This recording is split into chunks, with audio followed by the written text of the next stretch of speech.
Hi అండి. దొండకాయ కూర ఎప్పుడూ ఒకే రకంగా తిని తిని బోర్ కొడుతుందని చెప్పి కొంచెం వెరైటీగా ఏమైనా ట్రై చేద్దామని ఇవాళ ఇలా కుక్కర్లో దొండకాయ కూర అయితే ట్రై చేశానండి.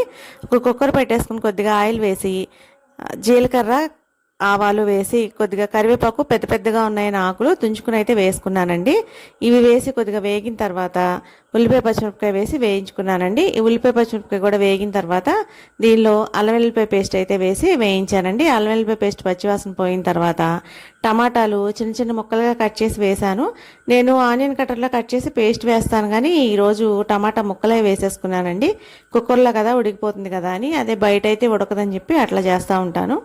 ఇది వేగిందండి. ఇది వేగిన తర్వాత ఇదిగో దొండకాయలు ఇలాగ 4 చీలికల్లా కట్ చేసుకొని ఆ దొండకాయ ముక్కలు అయితే వేసేసానండి. వేసేసి కలిపి మూత పెట్టి సిమ్లో పెట్టి మధ్య మధ్యలో కలుపుకుంటూ వీటిని అయితే బాగా మగ్గించుకున్నానండి. కొంచెం బాగా మగ్గకపోతే కనుక ముక్కలు బాగా కసకసలాడతాయి, అందుకని చెప్పి కొంచెం ఎక్కువసేపు అయితే మగ్గించుకున్నానండి.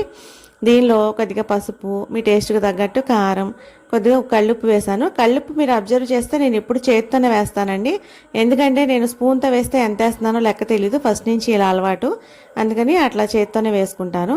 అది వేగిన తర్వాత దానిలో కొద్దిగా వాటర్ వేసి మూత పెట్టేసి ఒక 3 విజిల్ అయితే వేయించానండి. ఇదిగో చూడండి, కూర చక్కగా దగ్గర పడిపోయి భలే టేస్ట్గా ఉందండి కూర అయితే.